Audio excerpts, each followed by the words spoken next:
Hello, my name is Kishan Hopkins. I'm an instructional technology specialist from Oklahoma Public School Resource Center, and today I'm here to talk about quizzes. Quizzes. I'm also joined here with my very wonderful colleague. I'll let him introduce himself. Hello, I'm Kurt Bernhardt, Director of Technology for OPSRC, and Kashan and we make up the OPSRC tech team. Yeah, absolutely. If you ever want to reach out to us, you can do so at techteam@opsrc.net. We've got the email right up here. And if you want access to these very lovely slides here, I have a nice little link for you right there. I'm going to read it out because it is case sensitive. So this is lowercase t period ly/s the number 9, and then lowercase ip. If you have all those, you will have access to these slides. So for anybody that's unfamiliar with quizzes, I'm going to give you an example of kind of the student view of what a quizzes will look like. It's an interactive, formative assessment tool that has lots of lovely little interactive elements. I'm going to do a preview real quick so you can just see a couple of the features here. And it's got some little sounds. I don't know if we have that here, but I'm going to turn the music off. It gets a little distracting for me. But yeah, you have a couple of questions on here. Students will be able to come in here as long as they have some kind of device that has a web browser attached to it. So this could be a mobile phone, this could be a tablet, a Chromebook, a good old-fashioned laptop. They should be able to interact with this. So I'm just going to click these buttons. Boom. Oh, no, that's a shame. It gave me feedback and let me know kind of where I'm at. Now, one of the things about quizzes is that every question has kind of a point value attached to it. So a little bit of those game-based elements, a little bit of that motivational tool in there, and it even has a leaderboard. But there's other different types of questions. Like I have this opinion style question here. If I select any one of them, as long as it's submitted, I'll get those points in there and bump me up my score. Got my open space question here. How am I feeling today? Pretty great. Let's submit that. And boom, I can even see on the top right-hand corner, I can keep track of my points. I can keep track of my position in the leaderboard. No problem. I got some fill in the blanks in here. And it even gives you the opportunity, I'll show you a little bit later, to do different acceptable answers. Like I put dog here, but dogs are also as acceptable, the plural version there. Sometimes you got to anticipate some of that. Next, we have this lovely multiple select question. Select any option that's an ice cream flavor. Let's go with Rocky Road, mint chocolate chip, and strawberry. And note that I'm not just limited to text here. I can also throw in images just to kind of spice this up a little bit here. And so when I submit this, it say okay. And I even have that kind of responsive feedback. I don't know if you can hear the sound over there, but if I got a question right, it gives me kind of like, yeah, you did it, like sprinkles in terms of sound effects here. And it's even given me a redemption. So it does encourage people to go back after you're done doing the quiz and revisit things that you've missed here. So very lovely. I'll be able to get that question right and get partial points on that. And so I'm rewarded. I'm encouraged to go back and try to learn all of that. And even on top of that, I can see how I've done the previous times I've done this quiz. I can play it again if I'd like. I can see my performance stats down here. I can even review the questions and study flashcards as well. So all of this is available to the student. All you have to do is build out the quizzes here. All right, man, I could spend all day on just that one part, but I'm not. So just to give you an idea of what's going on here, I have a little bit of a schedule here. We just did the introduction. I'm going to move into a bit of theory. I do love to talk about kind of like what are we trying to learn here? What are we trying to get? Why do we go about the way that we do the thing? So I'm going to ask questions like, why do we even bother to assess? What are we getting out of formative assessments? And then also, how do we integrate technology in a way that kind of maximizes our results here? So I'm going to try to fit some of those. Next, I'm going to answer a few questions specifically about the tools themselves, do a little bit of showcase. I'm hoping to spend most of our time on that section. After that, I feel like I've built enough foundation to talk more about tool applications and combining a little bit of that theory that we're going to talk about in a minute. And during that section, I'm just going to invite you to imagine what will this tool look like inside of your classroom. And then we're going to wrap some things up over here. I'm going to share some goodies with you, which just are a couple of links to extend your learning. So if this is a tool that's really speaking to you, or you think it might be great for someone else, go ahead and share some of those links. Go ahead and explore them. I think they're all pretty good. And I'm going to share some a link to an evaluation and answer any questions you might have if you're able to stay here. So without further ado, let's jump on in. So, first of all, my objective, I got to have one as an instructional designer, got to have those objectives. So, after this training, teachers will be able to integrate quizzes in their classroom to help students achieve learning goals and acquire 21st century skills. So, let's break this down a little bit here. First of all, Quizizz is an inherently a formative assessment tool.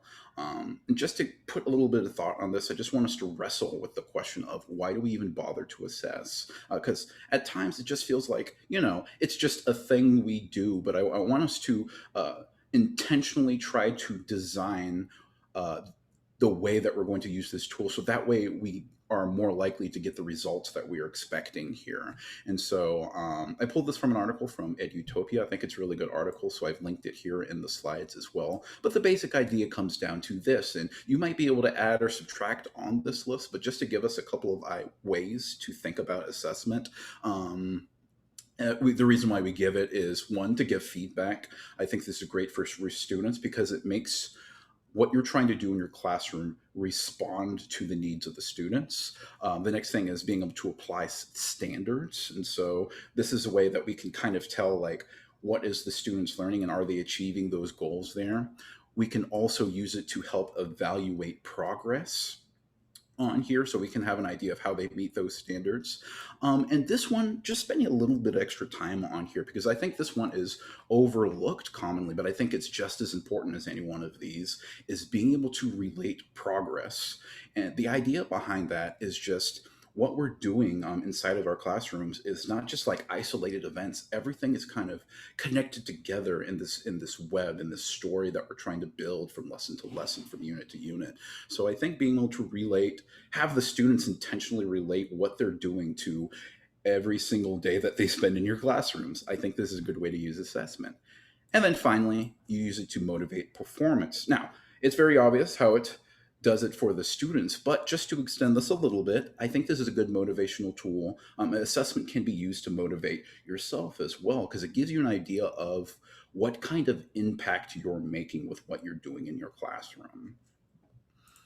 So those are just a few. I'm sure there are more. But I want to move on to something else that I would like us to grapple with before we get into the tool. And hello, I see somebody's joined us. Hello, thank you so much for coming in. But the next question I want us to wrestle with is how to integrate technology. I don't think it's just as simple as just throwing it in there and seeing how it works because you get variable results from this. If you go in with intention, if you go in with design, I really believe that you get more out of your tools here. And so I'm going to try to answer this question using the SAMR model. I don't think it's the only way and might not even be the best way for your classroom, but I do think it's a really good start for intentional design here. And so for those who are unfamiliar, the SAMR model is different ways that you can look at how you're using a piece of technology in your classroom. And it can fit in one category here, or it can fit in multiple categories. But the different categories you can see on the screen right here is substitution, as in you're using a piece of technology as a direct substitute for something you're doing, or you can do it as an augmentation style activity, which means you're taking advantage of the functions of that tool to make an improvement on something, or you can use it as a modification style activity, which means you're completely designing a task around this tool. And then finally, the redefinition activity, which is you're creating a tool that would only be, you're creating an activity that would only be possible with the tool. So I try to encourage educators to work at this transformational stage, but this is really it really is dependent on your comfort level with the tool. The more comfortable you are, the more ways that I think you could think about ways that you can fit this technology tool in a bunch of these categories. But hey, if you're just working at the substitution level or the augmentation level, that is totally fine. That is great. Just as long as you're kind of using this intentionally, I think this model can be quite useful to you. And I am going to give some suggestions on how to go about that in the application section later.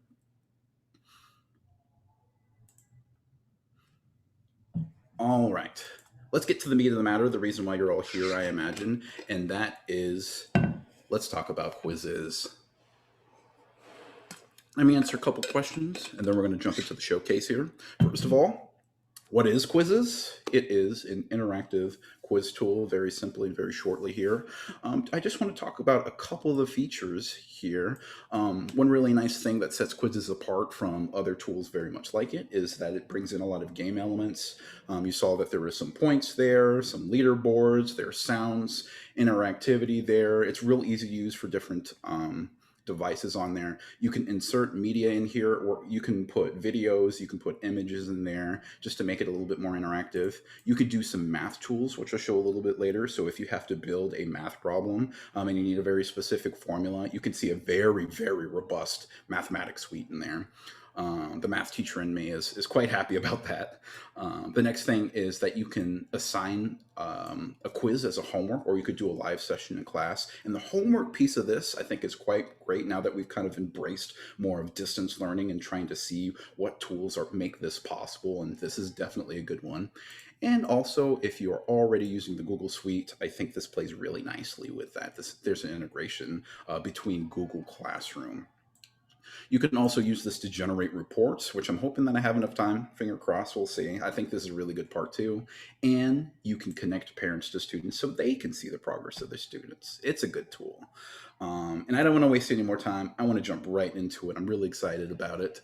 Let's go right here. The question is, where do I access it? This is quizizz.com. So quiz with izz.com. So if you want to follow along, you're very welcome to. Otherwise, I'll show you how to get here as well. So let's do Quizizz. Boom.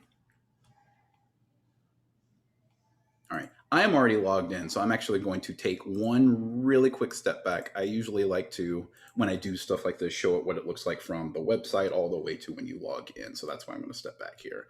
But if you need to sign up, here's the main page for Quizizz. I can go up to where it says sign up here, click that, and it will guide me through that process. If you have a Google or Microsoft account, that's great. You can log in through those. Otherwise, you can use a separate email. That's fine. Now, I am actually going to log in myself here.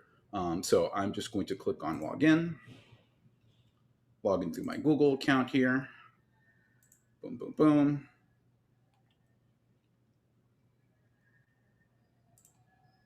All right. Great. And can you still see my screen? Yeah, can I get a thumbs up or a yeah in the chat or a confirmation? I don't see the green line that I typically would see. So you guys can still see my screen, right? I'm a little nervous here. I get nervous sometimes, but it's okay to be nervous. Okay. I'm going to keep on going, but just let me know. I'll stop a little bit later to see if you guys still see. Oh, I got the high five. Thank you, Jeannie. All right, cool.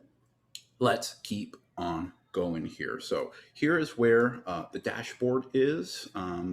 One thing that I do like about Quizizz is the fact that it tries to walk you through a checklist if you're a new time user. Like, for example, I see these four. I've already done it myself, but whenever you log in for the first time, you'll see it as well. And it will guide you through the basic steps on creating an account on here, to create a quiz or a lesson, starting a live session, assigning a quiz, and they'll walk you through each step. And if you get lost or you want to learn how to do something specific, there is a search bar right over here, right in the middle, where it says, what will you teach today? And go for there. And you can search quizzes that other people have created before. You can pull them into your library and you can make some edits on them as well. But I'm going to jump on in up to the top left-hand corner and click plus create. There's that big purple button right there.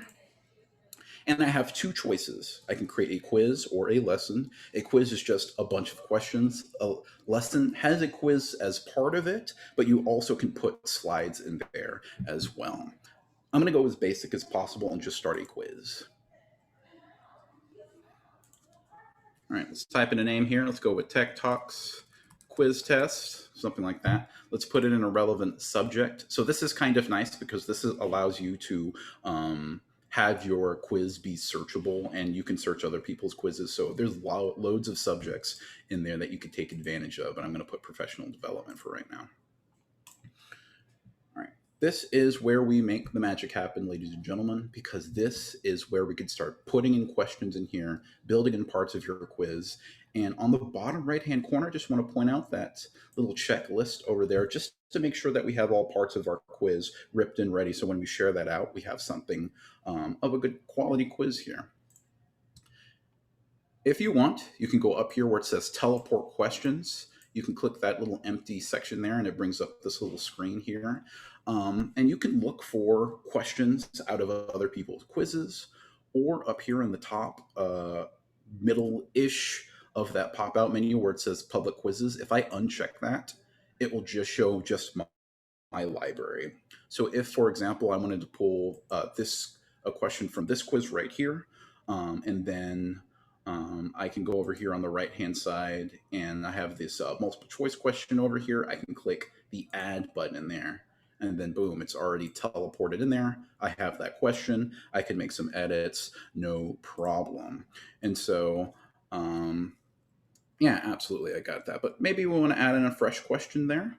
So let's go to that top where it says create a question and click new question. You got a couple of choices here. We got multiple choice, checkbox, fill in the blank, poll, open-ended, and then slide if you want to change this quiz into a lesson. But let's start with the old natural multiple choice.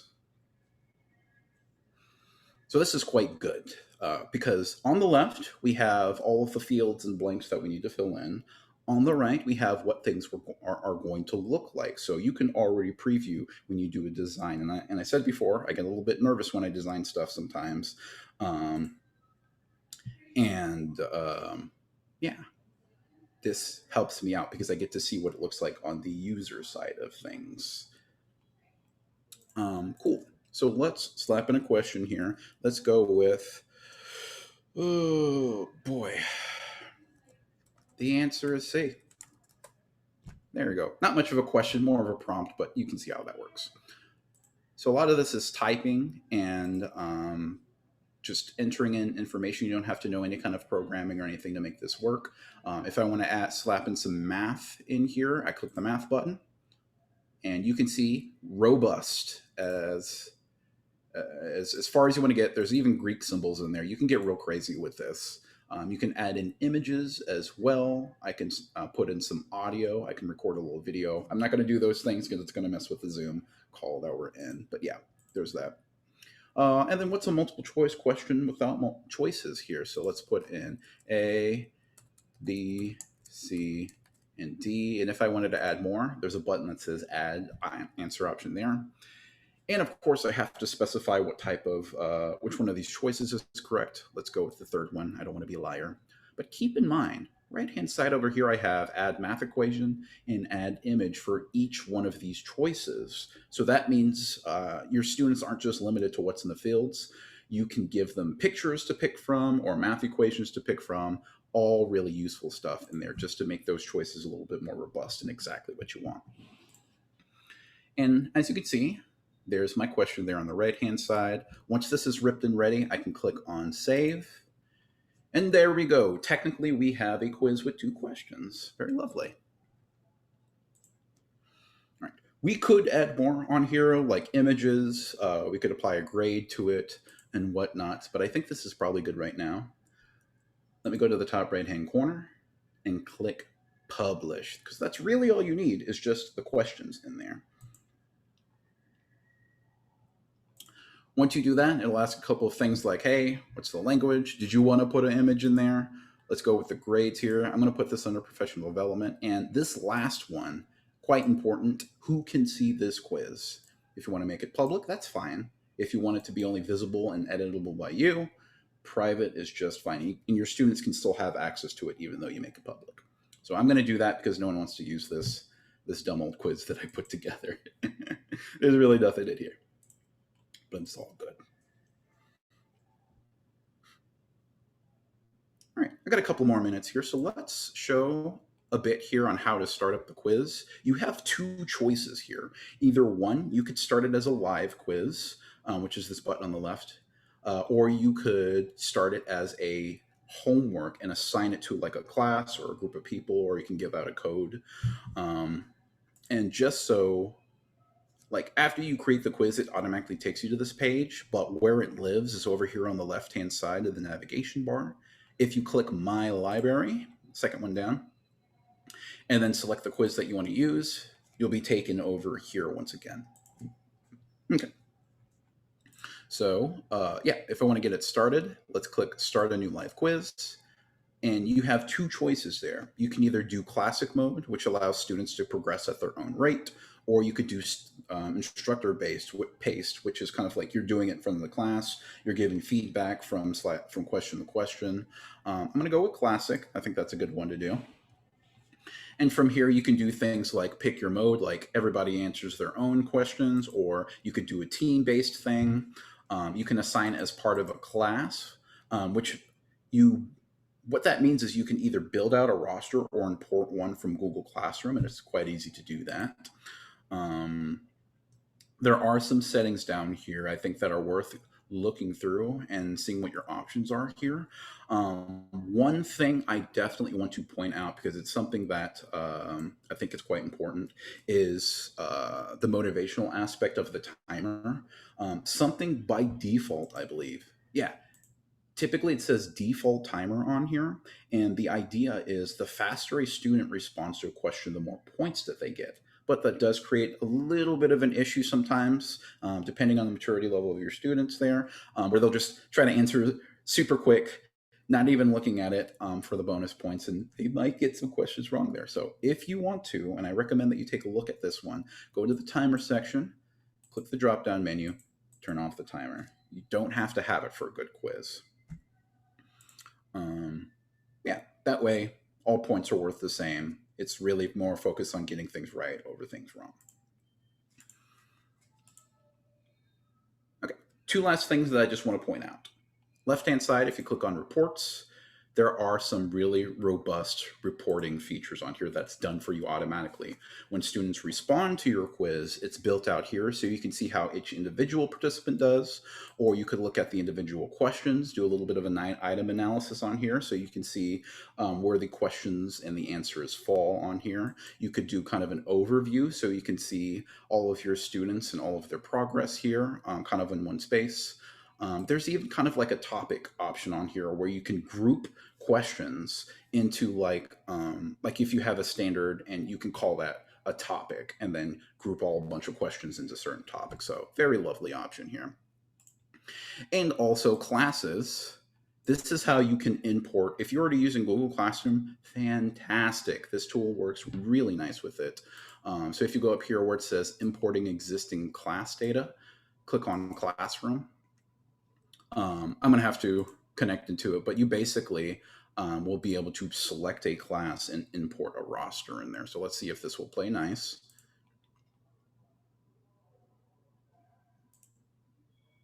There it is. And it already put up all my classes. I just select which one's in there, and then you can kick it off from there.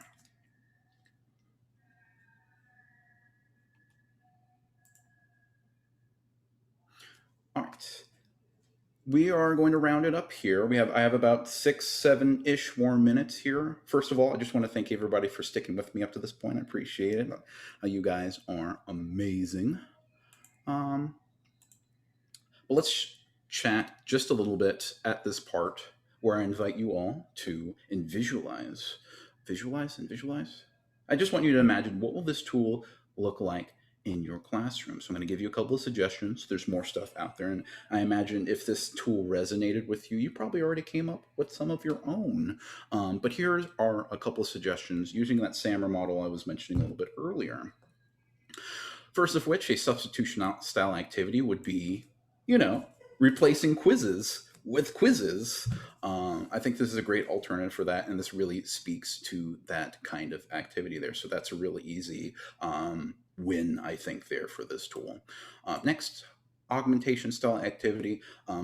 I really love the reporting feature. I think being able to build out that analysis so you can make improvements to quizzes, or you can improve instruction, or you can give timely feedback to your students right then and there. I think this is just a great way to use some of the functions there.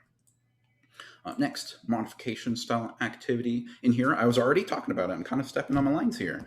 But just having students get that immediate feedback and practice with those flashcards, just trying to reinforce good habits. It's not kind of like a one time use deal. It's how can we reinforce the understanding that we're trying to get the students at what level, the level of understanding here. How do we get them to the next level with what we're doing here? So this kind of goes back to some of the things I was talking about on why we are using assessments, just getting a little bit more value out of those.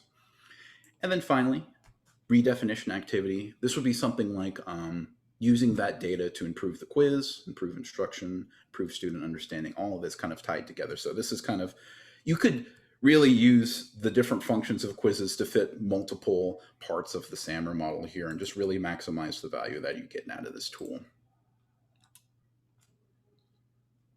All right, we're almost done here, ladies and gentlemen, but I would like to share just a couple of last minute things here. First of which is a page dedicated specifically to quizzes. In this one right over here, I've shared a couple of links of different places where you can either get ideas, or I try to find things to help for first time users to get their quick start. Or if you're already feeling like, man, this is a tool I just want to jump in and start using, some extension things. So yeah, I think Quizizz does a pretty good job on putting some of that stuff out. They have a blog dedicated to things like that. So this first one is 10 inspirational ideas from their community. They love to hear from the people who are already using the tool and build from that, because who knows how to use this tool better than educators in here. So I highly recommend taking a look. This was my favorite thing to look at. It is loading a little bit slow for me. There's typically pictures here, so I imagine it's going to be way cooler when you look at it. Oh, there it is. I was just scrolling through it too quick. But there's other stuff on here. One other link that I think is also worth looking at, I think they're all good, but I'm just kind of showcasing this a little bit because we got the time, is this last link where it compares Kahoot, Quizizz, Quizlet, Live, and GimKit. In fact, next week I'm going to be doing Kahoot as my next tech talk here, so you're very welcome to join us in that. I'll show you how if you haven't signed up already. But I think just being able to compare tools and figure out which tool is the right one for my classroom and my students is very powerful in itself. So I really love that article, so I think it's worth a look. Next, I have a page dedicated specifically to the SAMR model. Yeah, it doesn't have to be your model for technology integration. There are other models out there. This is just the one that I suggest. And so, even if Quizizz is not for you, if it didn't resonate with you, that's okay. I think the SAMR model works with really any kind of technology tool in there. It's very flexible in that. And there's tons of suggestions on what will that look like with multiple tools in all of these links here. So please take a look if you got a chance. And then finally, we're down to the last page. Thank you so much for anybody that's here. I have the very first thing, if you like what I do here, or you know what? Even if you don't like what I do here, let us know. We want to get that feedback. We want to make these tech talks even better the next time. So I have this evaluation link over here. I'm going to read this off because it is case sensitive. So this is lowercase t period ly slash ggz. That's all lowercase, and then uppercase k and on there. Just in case you forgot, and that's fine, my name is Kashan Hopkins. I'm joined here with Kurt Bernhardt, our Director of Technology. Together we make the technology team. If you want to reach out to us, techteam@opsrc.net. You can get both of us through there. One of us will respond there. I also have the link to the slides here, but probably even better, got one more minute, I can check this out right here, opsrc.net/tech talks. If you haven't been there, it's a wonderful, lovely place that we've just been building on for the past couple months here. Let's take us there. opsrc.net/tech talks. You can see the upcoming tech talks here. I have Kahoot, Nearpod on here. You can register for those. Wink. Right below, I have a suggestion tool. So if you don't see the tech talk, any of the technology tools that you use, and you're like, you should really do something on this one, please give me those suggestions. And at the very bottom, we have a veritable treasure trove of other tech talks that I've done. So I have the videos, I have the slides on there, and very soon you will see the quizzes one on there. But I think that is probably enough of my voice for right now, I think. So, one last time, thank you so much, everybody. Hope you have a great day.